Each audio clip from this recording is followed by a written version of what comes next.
it actually did happen.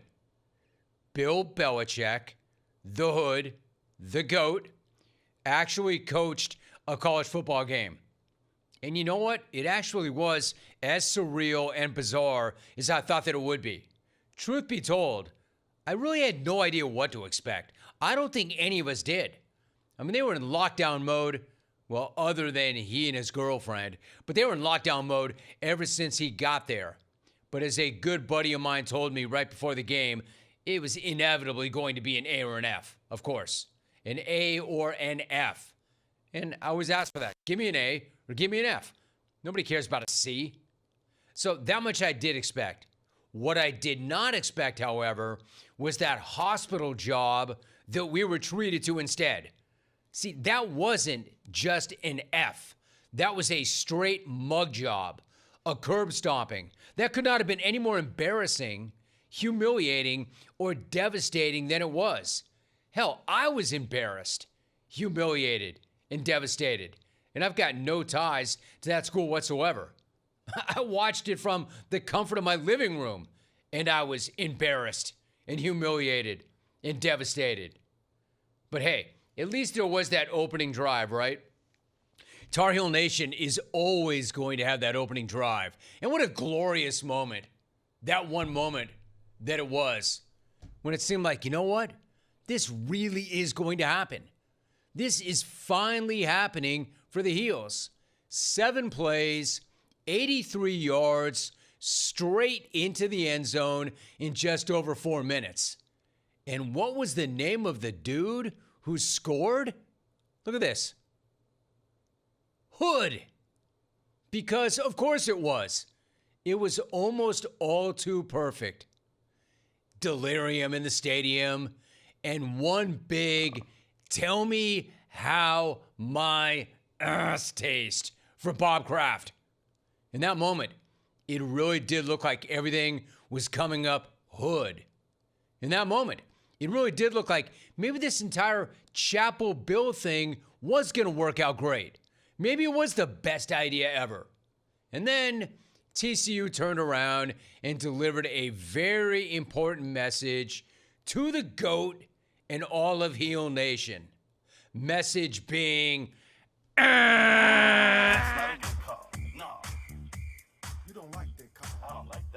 because after that opening drive, it was all TCU. And I mean all TCU. UNC went from looking incredibly prepared to looking like they had never played football before.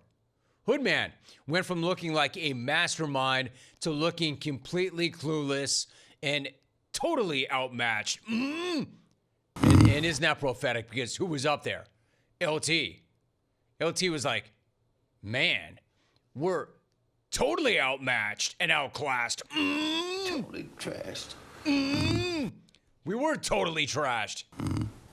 So the mastermind, the genius, the GOAT, he had a great starting game plan, no doubt. But this is major college football. Something that the GOAT doesn't know that much about yet. Sonny Dykes, by the way, can coach a little too. In fact, more than a little. Sonny's been around. So obviously TCU, a nice team, adjusted to that opening drive. And meanwhile, the Heels just completely shut down for the rest of the game. Hey, Hood, welcome to major college football, bro.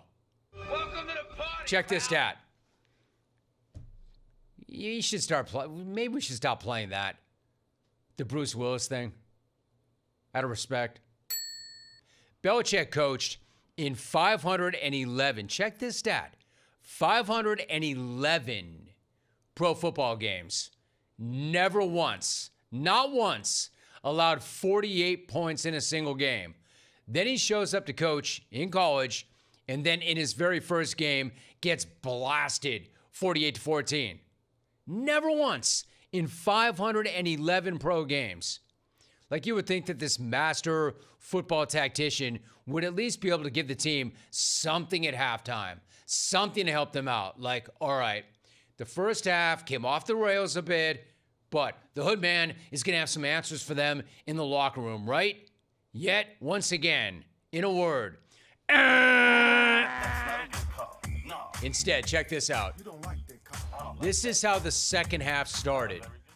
Listen to Kirk Herbstreit explain how important this drive was for the UNC defense right before the UNC defense went full-on Matador.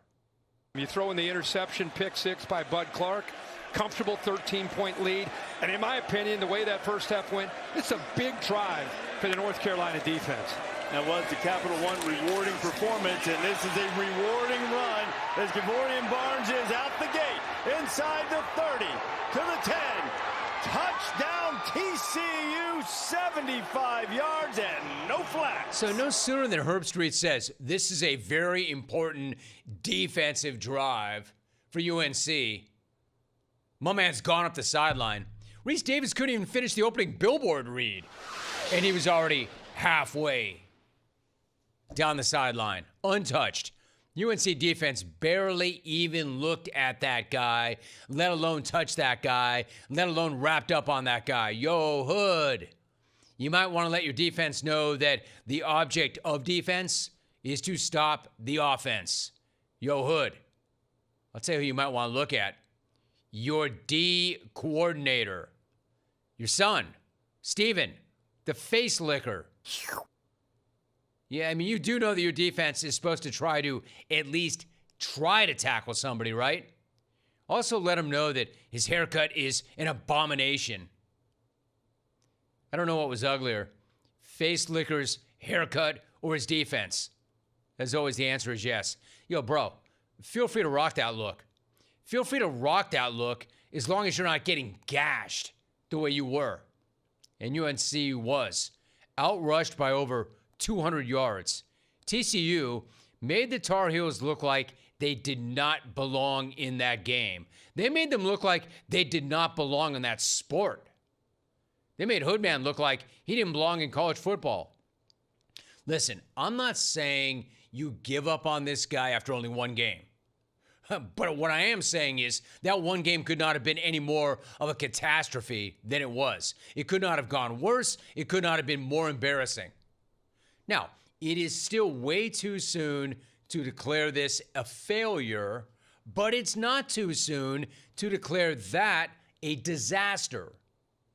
That's just calling last night what it is. It was a disaster. It was a catastrophe. A disaster that led to a mass exodus in the middle of the third quarter when I said there was mass delirium at the start of that game when they went right down the field. Man, you want to talk about a whiplash. You want to talk about a complete vibe reversal. Going into that game, that place could not have been more fired up for the Hoodman era. The Air Jordan logo was trending all over the internet. The ESPN pregame slobbering all over itself, making it out like a whole new era of college football was about to start. And yet, by the middle of the third quarter, everybody was already peacing out on that game. I mean, maybe it was. Maybe that was the start of a whole new era of college football. An era where the greatest NFL coach of all time gets curb stomped on the weekly. Who's got to be like, man, it's Alabama every week down here in college football. It's Alabama every week. Yeah. Alabama's not the best example right now. More on that a little bit later on. And yes, the UNC roster does not look very impressive. Yes, there was an incredible amount of turnover. Yes, they have to learn the college game. It's going to be a great learning curve no matter what. I get that. Understandably. The guy knew nothing about the college game. He knew nothing about recruiting. He knew nothing about building a roster in this day and age when he took that gig. So, of course, it's going to be a big problem for the Hood this year. It's going to get better. But if Carolina really thought they could just hire the GOAT, scratch him a check for $10 million per, and then have this program in the college football playoff immediately from the jump, man, they were begging. Because that sure as hell is not going to happen this season, and maybe not anytime soon. Which is why TCU's football social media account was only too happy to point all of that out while they flexed all over Hood in North Carolina last night. I mean, this is wild. Again, I'm not sure which was more brutal, the game itself or the merciless social media trolling after the game. Check out TCU wondering when episode 1 of Hood's Hulu show comes out. If you're watching on the stream, when does episode 1 come out? After they reposted UNC football's post, excited to showcase our program this fall on @Hulu. More information to come. Quote, when does episode 1 come out is incredible. And remember, it's on Hulu because his girlfriend allegedly killed the HBO deal. How about TCU letting the Heels know who the real LT is? Look at this. I mean, they were just getting started. TCU football, quote, the real LT. Incredible. And they've got LaDainian Tomlinson posted. I'm sure LT was like, I like that call. That's not a good That's a very good call. You don't like that call. That's a very good call. Not a very good call. I am the real LT. Or how about this post? Like they were just getting started. What it do? How about this post? This is a player's game, i.e., not a game for famous coaches with co-ed girlfriends. Dang.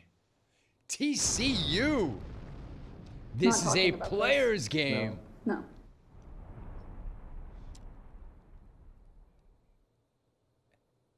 That's almost as epic as Steph Curry back in the day dropping a man's game on us back in the In day. case you forgot, I wanted to remind you of what the NBA is. A man's game. Now, granted, Steph did get that from that one ringer that was dunking on Jay Stu in a rec league game. Anyway, Man's game. my favorite part of TCU's social media, the most unhinged of all posts. I don't even know what to say about this other than I laughed my ass off watching it. If you're watching on the stream, check out this post. There are questions about how original is this was. Pretty well preserved for something that survived the 80s. I think you guys should come.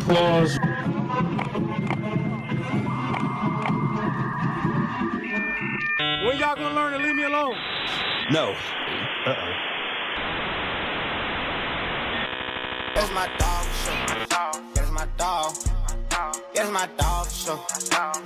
The ceiling is the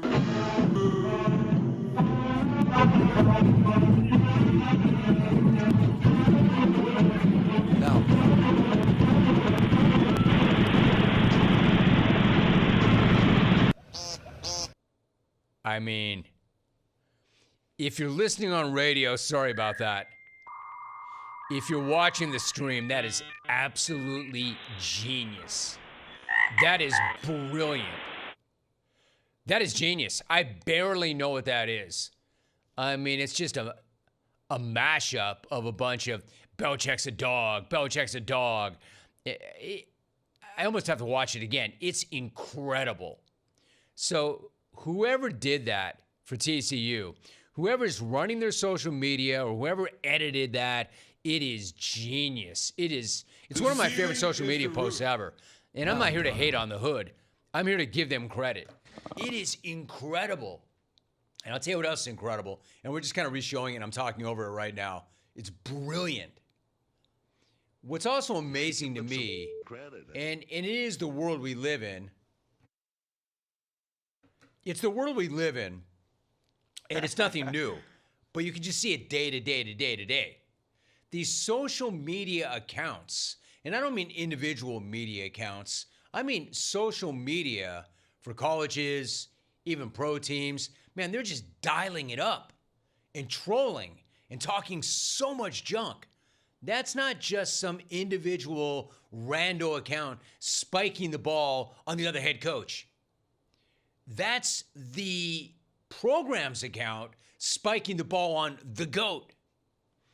And it wasn't just TCU's social media. Like, if I could give away a golden ticket to a social media account, they would have got one for that alone. For that alone. I don't know how a social media account shows up on the Smack Off because it's an audio-visual thing. The Smack Off. But then again, you know what? If you just send a Smack Off related video mashup like that, I might give you a golden ticket. And then we could just play it. If you dunk on Brad and everybody else the way you just dunked on the GOAT, you might win. And that's not just TCU's social media manager flexing in the Hood's face. TCU player got in on it too. Check out Bud Clark. He's the first dude that houses a pick six. And then after the game, Bud did this. Belichick got to call for his girlfriend. Yeah, hey, Belichick gonna talk to his girlfriend, he said.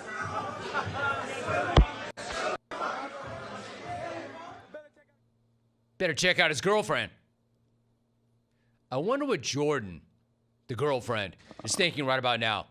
I wonder what that pillow talk was like last night. I wonder what all of those high-profile UNC alums and other celebs that they had out there were thinking. They pulled all those luminaries in for that? The hell do you think was going through LT's mind? How about MJ, who never shows up for anything like that? Oh. MJ was there to see that disaster in person. How embarrassing. Like, Hood, how did you apologize to those two? MJ had to be like, I thought the ceiling was the roof, but apparently the floor is the ground. MJ and LT are like, yo, give me back whatever money we gave you, Hood. Give me back my... Hell, MJ probably burned his own jersey on the way back to the G5. Burning. Mia Hamm probably burned her diploma in the parking lot. Burning. Roy Williams, my man was probably like, man, I should have never left Kansas. In fact, I never came to Carolina. I spent my whole career in Kansas. I'm repping Kansas from here on out. Listen, yeah, I know, one game. Maybe Hood gets the last laugh in all of this. But until then, everybody else is going to be laughing their ass off at this situation. I know I am. We all are. Sonny Dykes is. Hey, you know who is? I'll tell you who is. A guy who's way too classy to admit it. My man, Mac Brown. Mac. You know Mac is. But he's way too classy to ever cop to it or own it or admit it. Man, isn't that amazing? I mean, I even posted it myself. When they went right down the field and made it look easy, I went right to X and said, dang, Belichick should have made the move to college years earlier. And then within 1 hour, I was like, hey, Tar Heel fan, hope you enjoyed that while it lasted. All of 5 minutes. I posted those two things like in the same hour. That's how bad that got. How fast and how bad that got.